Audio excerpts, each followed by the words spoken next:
Okay, welcome to another episode of How I Met Your Mortgage. As always, I'm your host, Adam Smith with Just the Tips Coaching. You guys can probably see that. I don't know why I deem it necessary to say my name on the video cast. I guess it makes sense since we strip that and go to a podcast fairly shortly after, and I'll give you guys some details about that at the end of this episode. But this episode has a really special guest, a longtime listener, first time caller kind of situation. And I'm actually kind of surprised because this is a woman that I've known for a really good period of time. We've had a lot of interaction over the years, plenty of similarities in what we do and how we do it when it comes to our mortgage business. So welcome to the show, Stephanie Ham. Hi, Stephanie. Hi. Thanks for having me. Oh, yeah. Thanks for agreeing to do it. We had talked before we went live about the fact that you had rearranged your home office, or maybe that's your office, but had not. Oh, this is the office. That's the office, and had not used your camera since you had done that in what might be 2, 3, 4, 5, 6 weeks. So I know this isn't really your jam. So thanks for agreeing to do it, albeit reluctantly. But let's dive right in. Stephanie, give us a little bit of background, who you are, what you do, where you came from, where you started, why you thought being a mortgage originator as a career would be a good idea. Nobody actually ever says that it was a good idea, by the way. But that could be 2025 talking, 2024, 2025 talking. But yeah, give us some background on Stephanie. Yeah, so I jumped into the wild world of mortgages back in 2004, fresh out of college at 22 years old.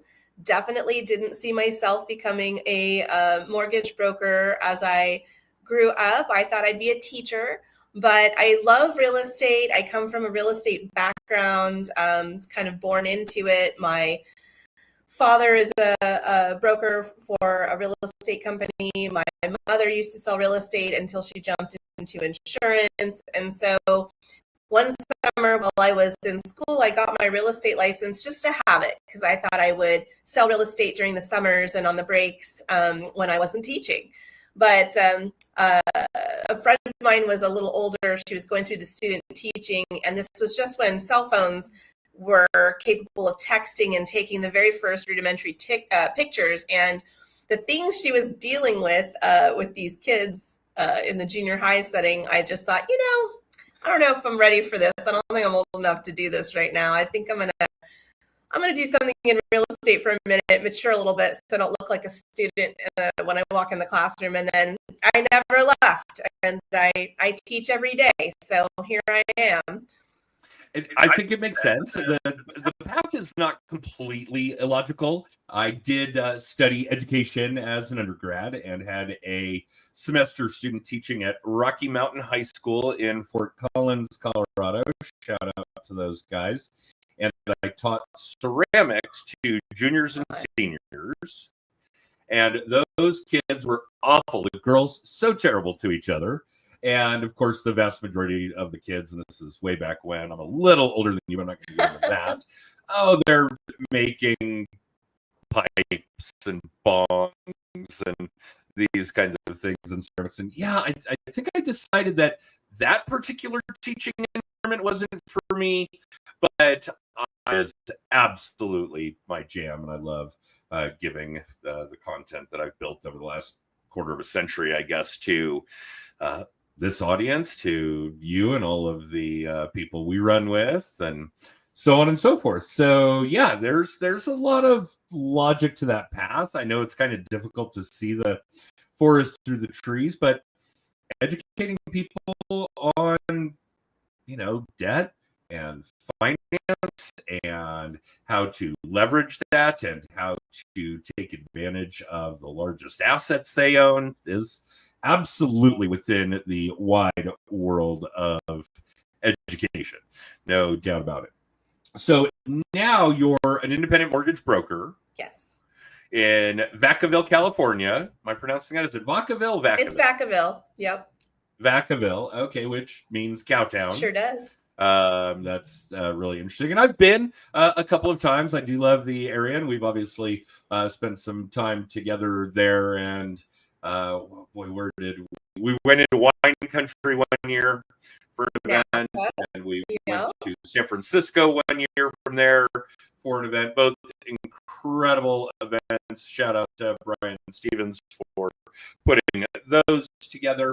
Obviously, a handful of conferences in Las Vegas. So we've spent some time together educating and being educated. So I think it's really between being an educator and being in the mortgage space really isn't that big a gap. So that's and there's a lot of need for education in finance. Most people are sorely lacking in that area. I'm not even sure that we're teaching finance to kids in school still. Only very special schools are, but most, I don't think it's part of the curriculum. Yeah, I remember a class in middle school where we had a game against other teams playing the stock market. We had to buy stock, and at the end of the semester, I'm guessing, see who had made the most money. And even through high school, even through college, I can't recall, really good hands-on average American consumer economics classes, how to balance a checkbook, not that we do that anymore, or how to finance a home, or what to be wary of in credit card debt, those kinds of things. I know we didn't get that because I jumped right into that credit card debt pool as a freshman. Well, in those days, they set the credit card tables up right in the campuses and targeted orientation. Yeah, absolutely. And said, would you like a duffel bag? Right. All you have to do is sign these things. And I thought I was smarter than them because I was 17 when I went to college. So I thought, they can't give me a card. I'm not contractually obligated to any of this stuff. But you can't enter into a legal contract. Lo and behold, Citibank and Discover felt that I was able to get their card, so I got to start my credit education early. Yeah, I did. I did too, and I swore I'd only use them for emergencies. And I'll be damned if that first CD player, that Sony CD player, wasn't an emergency. I absolutely had to have it, or I was going to die. Don't do that, kids. Not that our audience has any kids for that matter, but I do think it's a big deal. So how did you make and I know that this is a relatively long story over more than a couple of decades, but what went on between the time you started in mortgages full-time and now? Wow. So I started in 2004 for a local mortgage broker that was actually one of the largest mortgage brokers in the country at the time, First Priority Financial. And I was just lucky. I was able to work for some really honest and ethical people right out of the gate, which I know is sometimes unusual. Yeah. So I just, this is pre-NMLS. Yeah. Yes. So I just got lucky. I was with the right people at the right time, and I got to learn what was right and what was wrong during the time where loans were, that's when subprime loans were in their heyday. Pick-up payment loans were really big. The World Savings. Option arm, a World Savings option arm. Wow. They were headquartered here in the Bay Area, as a private company. So that was actually the first account executive, and taught me how if we just sold this loan, then all of the consumers could opt to make the less than interest only payment, but then they could take that money and invest it, and then they'd be able to save and do all this. And I thought, are you kidding me? That's like the angel and the devil on the mortgage statement every month, and we think the average consumer is going to decide to take that money and invest it. They're going to Vegas. They're not doing that. So it was just eye-opening and jaw-dropping, really. And so, I've always qualified people the same way then as now. Like, what do you make? What do you spend? Okay, what's left over for that mortgage payment? And back then it was really frustrating because people would say, well, how come I can only qualify for a $500,000 house? I'm like, well, that's $500,000. It's kind of a big deal. But, out here in California, and especially in the Bay Area, prices are expensive. And they'd say, well, my sister doesn't even have a job, and she got a $800,000 house. And so it was kind of like, well, you told me what you make, you told me what you spend, this is what you can do. And we're talking, qualifying someone for 100% financing on an interest only payment anyway, right? And so it'd be like, well, what if you bought that $800,000 house, then you'd have this $6,500 payment. How would you make it? Oh, you don't have to worry about that. I'm going to make my payment. So people kind of get in their own way a lot of times. And I just come from a conservative background, and that scared me. And so, I was really happy, crashed all of those programs that most people have no business being in. I think I had like 2 clients ever do a pick-a-pay. One was an investor. They should have that. If the tenant moves out, they can do what they want for a few months, The other was an attorney, and I made her sign a disclaimer that I didn't recommend the loan. And years later, she called me and said, you were right about this loan. And she lost her house. I mean, but you'd qualify someone, they'd go in the car and listen to the radio, and they'd be like, well, how come I don't get the 1% loan? I'm like, well, let me 3 months. It starts somewhere here in the 6.5 to 7.5 range. But if you make the 1% payment, you're not even covering the interest on the 6 or the 7. So now you're growing your balance every month, and you owe more each month moving forward until you max out over here down the line. And then your options are more limited. So when you went into detail, most consumers absolutely did not want that loan. They just heard the radio and they didn't know any better. And so that's where we come in to really explain how these things work. And do you want that, or do you kind of want to explore something else? I think so true. I mean, I hear radio ads and see TV ads and see a lot of not doing a good job of educating the general public. You and I can have a conversation with somebody, and a person is smart, and people are dumb, dangerous, panicky animals. Yeah. So yeah, I think that there's still a lot of that goes on. Yeah. I'm not gonna, mention any specific names when it comes to big TV. No, and I shouldn't say that. And by the way, Rocket, your this past Super Bowl ad campaign with the John Denver country roads in the background, it was an absolutely fantastic campaign. And I read a great story about the head of marketing at Rocket shortly thereafter and where he had come from. And yeah, they've been doing some interesting things that way. It's just a different model, I'm guessing, than where you and I run. Because it's strictly repeat and referral. Yes. So you've got to do a good job educating. You've got to do a good job taking care of people. You've got to have a 5-star experience. If they aren't quite ready, you've got to help nurse them to a point where they will be. And on a large scale, and Rocket being the biggest in that sense, it's very red stamp, green stamp. Either we can get you a loan or we can't.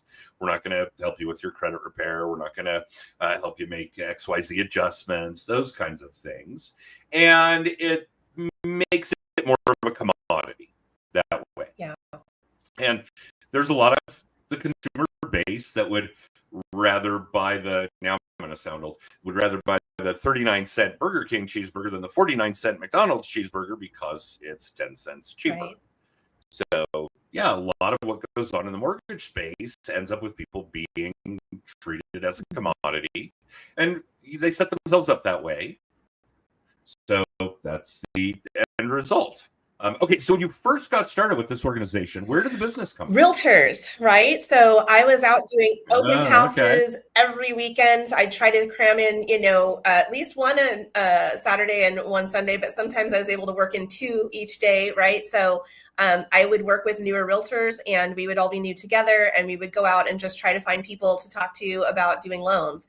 So, because I was born into kind of the real estate industry, I love realtors. I think they work super hard, and I respect their hustle very much. So, not all of our colleagues feel the exact same way that I do about realtors, but I work with some great people that really just take care of their clients. And so that's where I got started. And then, it's interesting because a lot of those agents that I started working with all those years ago, they don't even exist in the world. So you're always finding new realtors to work with and, constantly replacing referral sources. But that's been my number one, since day one. That's where I go to help them. So then they help me, and together we have happy clients, and happy clients refer their friends and family. So that's where I started.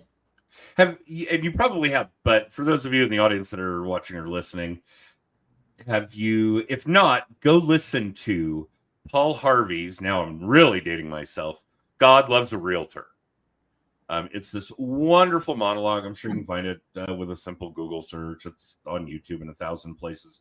But he talks about the hustle that real estate agents have, and waking up every day unemployed, and so on and so forth. And yeah, there are a handful. Obviously, it's a big revolving door. 80% failing in the first 2 years, 85 in the first 5 years, that kind of thing. There probably aren't a lot of real estate agents left that were in the business when you started. Very few. I can think of just a few. Yes. Okay. It's rare that I come across somebody that's been doing real estate as long as I've been writing mortgages. So, it's definitely very, very rare. But those numbers speak for themselves. Now, the really interesting piece of that, and then I'll let you get back on track here, I swear, is that crash, the Great Recession, all of these things that were subsequent to the Wall Street greed in the mortgage-backed securities market that went on. And if you guys aren't familiar, go watch The Big Short. That's a great depiction of what really went down. The agents that were there at that time and are still in the business now are far and few. And that was the last time we really saw a buyer's market. Mm-hmm. Now we're seeing a more buyer-friendly market than we have in a long time. I don't know if we can call it a buyer's market. It has that feel. Obviously, the metrics aren't quite correct for it based on a historical definition. So maybe we just need to move that bar and change that definition. But it certainly is going to be different for agents that have only been in the game for 5, 10, 15 years. Now, granted, that's a very dynamic animal. It changes just in the 15 or 20 minutes that we've been talking, it has changed to some degree. So it really is a fantastic but volatile beast. It's going to change, and you've got to stay on top of it, no question. Okay, so fast forward. Now we're at a point where you're acting as a broker, but you're working for a brokerage still. You're not a broker owner. Correct. Just doing your own thing. Correct. And in between there, in 2008, it became a nasty thing to be a broker. And true, it did. When the foreclosure wave came, and you would be writing the loan for your buyer, and the listing agent would call and say, well, do you lend your own money? Are you a direct lender? If not, I don't want to work with you. They were tired of getting to the funding table and having the lender not be solvent any longer. Not even be in business anymore. Yes. Right? Yes. Like Indy Mac, I had a couple of loans go down hard over there. Option one. Yeah. So many. So many. I think it ended up being like 400.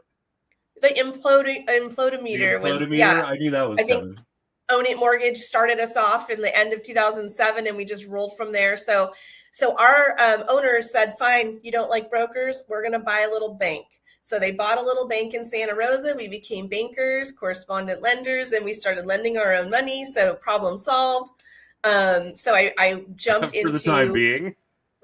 Problem solved. We can only solve the ones as they come, right? Just keep moving. True. So I became a retail loan officer, essentially. Eventually, they decided at some point they wanted to retire. It's kind of tricky with all the loans in your name. So they sold us off to Caliber Home Loans in 2016. And then after Caliber Home Loans sold us off to New Res in 2021, things changed a little bit. And especially in my region here in Northern California, in 2022, when, kind of the brakes hit for everybody as rates started increasing, New Res wasn't sure they wanted a whole bunch of retail that they never had before. It just looked good in 21 on paper.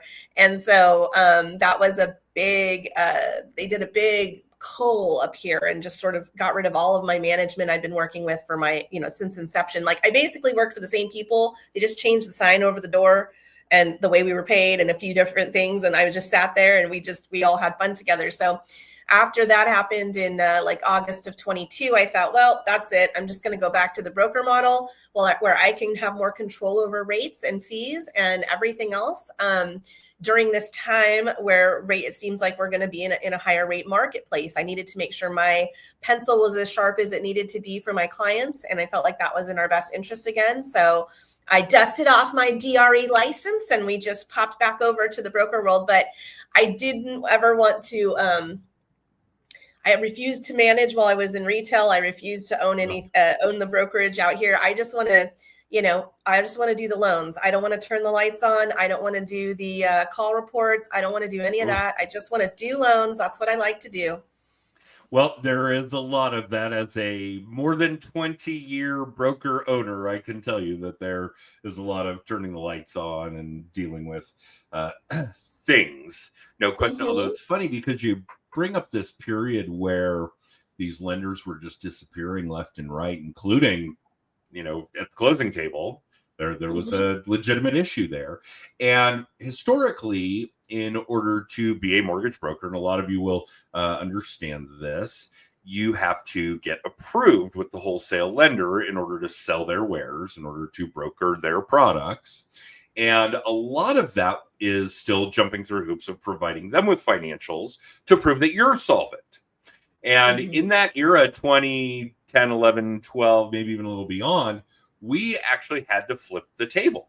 We actually had to ask them for financials to prove that they were solvent. And if we were going to start writing loans for them, writing their product, that they would still be there in 30 days, 60 days, whatever the case may be, so that our clients could get their money and buy their homes. So yeah, that was really an interesting period. So you and I would have met about this time, 2016. You said you made that change? 2016 is when we were sold to Caliber. Yep. Okay. So I think you were with Caliber when you and I met. So it's been a minute. And where was the business coming from at that point? Always my business comes from the real estate agents and then past client referrals. It's a very warm business, and I've just worked really, really hard. And that involves evenings and weekends and holidays and consistency. I just don't drop the ball. Just not going to happen. And so now I'm doing loans for clients' kids. And, that's been fascinating, and sometimes grandkids and stuff like that. I am working with a client right now that's a third generation of our clients. It's fascinating. It is. And just having someone that really understands all of it, right? Because I do have a really strong real estate background. My father was an attorney, so he, and he had a brokerage. So, I understand the contract and what it means and what everything is tied to. I also have a strong property management background. I interned there in the summertime when I was a girl, and I worked at my father's brokerage, since the time I was 14. I was like the first listing department, putting a flyer off Easy Flyer that's black and white on this fancy schmancy color copier, drawing, okay, I want this to be red and I want this to be blue. And I even published a real estate magazine called Homes for You back in the day, where you'd actually have to take the photo of the home and print it out at the drugstore and then stick it on the copy and then type out the verbiage and then send it to the publisher. I mean, so I just loved all aspects of marketing and real estate, but I have a really good sense of how it all works together, right? So, clients, they're not really sure who to ask which questions to. So I do try to stay in my lane and push things back to agents, but I can always feed back and say, well, here's what I would say on that, but talk to your realtor. So I just, you get a very deep wealth of knowledge when you're working with me. And I also understand taxes very well. And so we can do some strategizing and things like that. Although I preface that with, I'm not a licensed tax person, but it's just a really big picture of how it all joins together. One of the things I noticed early in my career was looking at these tax returns and seeing like, oh, you can depreciate these rental properties, and that's a paper loss, right? So this is just all so fascinating how you can structure your life. The first trick is making money, and the second trick is keeping it. So, you can really kind of figure all this out once you learn the rules. And my favorite game as a girl was always Monopoly. So, this is just in my being. It's what I love. I've warned people, you do not want to play Monopoly against the mortgage guy. My husband, you do not want to do that. When we were dating, he's like, "Oh, we'll play Monopoly. I'm really good at this game." I'm like, "Right." Here we go. Took me like 20 minutes to knock him out. Bankrupt him. Excellent. Turns out he didn't know the rules to the game. I'm like, "No, that's not how it works. Here, section 3. It says if you land on a property and you choose not to buy it, it goes to auction." He'd never played the right way. So, yeah, now my kids are sharks at Monopoly as well. Watch out. Uh-oh. The future of mortgage originating. Very cool. Okay, so a lot of what you focus on your time is obviously client retention. Nowadays, it's client retention, which I love because we had already mentioned Rocket, who is clearly soliciting every consumer in the country.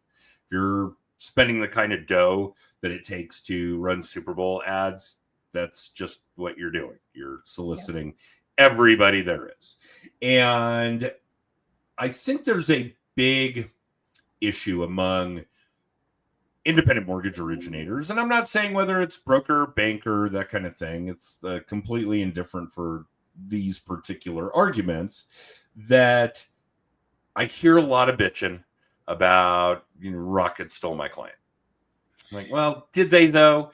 Did you really stay in front of them? Did you stay top of mind? Did you help them every year with their tax prep documents? Did you help them every, I don't know how it goes in actually in California, you guys have property tax freeze. In Colorado, we have to deal with the county assessor telling us what our homes are worth every other year. So we help our clients with that. Does it seem reasonable? Should we pull comps? Do you want to appeal the data? Those kinds of things. And if you're not doing that while providing that 5-star experience during their actual mortgage process, then your past clients are somebody else's prospects. Right. So I stay absolutely fair game. I stay in contact. So we do have a beautiful situation with the property taxes in that your basis is set at when you buy your house, it cannot increase more than 2% a year. So if houses go up 20%, you're still only going to have a 2% increase. But the path to that is paved with good intentions, full of bumps and lumps. So there are, and especially in the county I serve, primarily Solano County, our tax assessors like 18 months to 2 years behind on those step-up assessments. So when you close, you inherit the seller's basis temporarily. And although we've impounded at the correct amount based on what that house collects for the county and what you actually paid for it, by the time the annual escrow analysis goes out, they haven't generated a supplemental tax bill. So I always say it's never Christmas in the mailbox. If you get a big check back and they lower your payment, do not buy a car, do not go to Vegas, you call me. So the first year is super important with my clients. I stay in touch 30 days after closing, 3 months, 6 months, 9 months, 12 months. Like, you're going to get me 5 times that first year. And at 12 months, I have just a flow chart. Did you get your supplemental taxes? Yes or no? And then depending on how that goes, we have answers, but always call me because I can't tell you how many people do not know that. And they just trust what is on a statement from the servicer and said, oh, well, I guess my payment went down $400, especially in new construction, right? Because those sellers are just being taxed on land with no improvements. So you buy an $800,000 new construction home and your loan's set up properly maybe the first year, and then you get this huge chunk of money back and they lower your payment and you're like, great, let's buy a Tesla. So I've inherited clients for that. Obviously new home sales here in California, we have large national builders versus like a contractor buying a 6 lots. So they've got their preferred lender relationships where they're kicking back to the clients, incentivizing them to use them. Mm-hmm. Those people don't give two what's about those folks. And so they never hear from them again. They don't educate them on supplementals. So their mom, aunt, uncle, grandpa's like, you got to call my mortgage broker and talk to her and she'll explain it to you. So, it's always sad news that day when they find out this isn't a mistake and you do owe the money. And by the way, that payment's going to double what they dropped. If they dropped it 400, they're going to have to kick it up 8 to recover the shortage and then put you back where you are for 12 months, right? So honesty is not always what you want to hear, but it's always what you need to hear. Oh, absolutely. And I think it was actually, and you may have even been there. We may have been in the room at the same time when Barry Habib said something to us like, you have to deliver bad news. Mm-hmm. That's one of these things that builds that trust, that authority, that knowledge base, that understanding. And yeah, that's one of them. We see that quite a bit here, especially with new construction, because when you get your home, the county likely thinks it's a piece of dirt. Yep. Because we have a 2-year cycle for assessments. So it could be a minute before they realize that it is no longer a piece of dirt and there's a full-blown improved structure there, and your property taxes can jump quite a bit. We all do what we can to make assessments properly. Not that we can impound properly, but we can certainly warn them of what that's going to look like, what their payment actually will be. An escrow included payment will be. But yeah, that's definitely a big one. Okay, and you're still hanging out with the real estate agent market. Absolutely. You've got a lot of referral business that way. So repeat clients, client referrals, and a lot of realtor referrals. Mm-hmm. And just so that our audience knows, and I promise, guys, we won't run too much over since we already have. How many agents do you think you really have that symbiotic relationship with? You guys work a bunch of deals together every year. You hang out in a social environment. You run into each other at networking events, that kind of shit. How many agents do you think that is? When I track how many individual agents referred me a lead in a year, because I do all that at the end of each year, it's always over 50. So I have over 50 agent relationships at any given time. Obviously, some of those folks might be on the retirement end, so I might get 1 or 2 leads from them a year. But then there's others like, usually my top agents, they will have referred, 30 to 40 leads. And then it's all about conversion and tracking and babysitting. So I say the fortune's in the follow-up, and I'm like a little lead bank. If you give me the lead, I am going to follow up until they tell me to get lost, right? Because most of the folks we talk to are not in position to spend a $4,000 or $5,000 a month on a house payment right now. They're just not. And so I put them on the mortgage diet, which is just a fancy way to say budget. And I have a worksheet. And if we fill out your net income and your fixed costs, and then you go through your last 3 months and figure out what am I eating, right? For all our discretionary costs, we can see what the gap is. So if you're lucky enough to have a $2,000 rent payment, but in reality, someday that's going to go away and we're going to have to buy a house and we need to get to the 4,000 level, you need to save $2,000 a month. How do we do it? So showing them the mortgage diet with a clear bar graph of here's what's coming in, here's what's going out. So where's that? Let's find that. And training them to try to start saving it. I just say saving is like exercising. You're not very good at it at first, but the more you do it, the stronger you get. It's like a muscle that grows. And try to make it into a game. Now, obviously not everyone's going to listen to me, but it's a great follow-up point. Hey, we put you on the mortgage diet for $1,800 a month. Have you been able to do it yet? Where are you with it? And so that just, that's how we follow up and interact. And because things are always changing.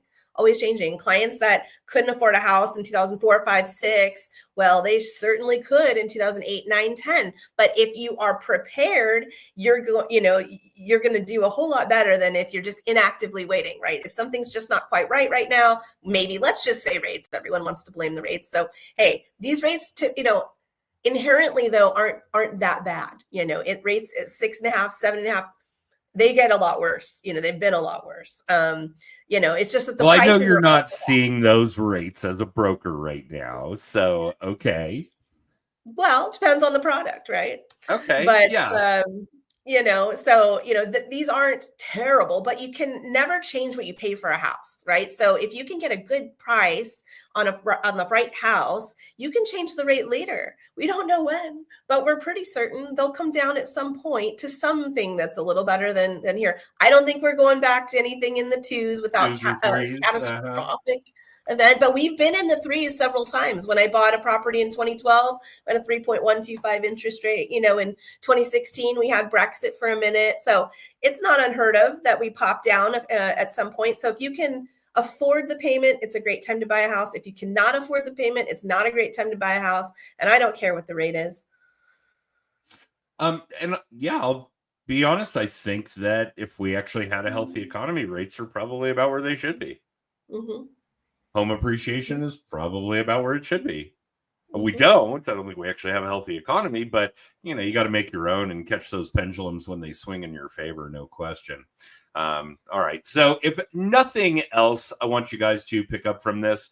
I think Stephanie's ideology of dealing with future clients, future transactions, the mortgage diet is absolutely a fantastic tool. And I see no reason why real estate agents wouldn't use that terminology as well. But if you're in this business to really help people and progress them down a path that is going to lead to new levels of financial freedom, and homeownership is a big, big one when it comes to that, then yeah, that is a really solid theory to adopt and share with your clients, leads, hell, even your advocates. So yeah, big one. Thanks, Stephanie. You're welcome. As I suspected, we would talk about this stuff for a while, and there's a whole bunch of shit we didn't cover when it comes to actual lead gen, client retention, how we do it in contact management, social media. We won't go into video. We already talked about your camera. So yeah, let's get you back for another episode, and we'll pick that conversation up then and there. Sounds great. All right. So thank you for doing this. I know carving out this kind of time on a Monday morning is not real easy to do. So thank you for that. And for the rest of you that are watching or listening live or in syndication, thanks for checking us out. You can catch new episodes of How I Met Your Mortgage live on Facebook, LinkedIn, and YouTube Mondays at 9:30 Pacific, 12:30 Eastern. And the podcast is up on Amazon, Spotify, and Apple a mere 48 hours later. And for all things Just the Tips, if you want to get a free hour with us, if you want to get copies of the books I've written on this subject, if you want to check out our annual sales conference, whatever, go check out justthetipscoaching.com, and all kinds of cool stuff is available there. Other than that, Stephanie, again, don't run off. I'm going to run our extra. We'll take a couple of minutes to chat post broadcast. And for the rest of you watching or listening, thanks for tuning in, and we'll see you guys next time.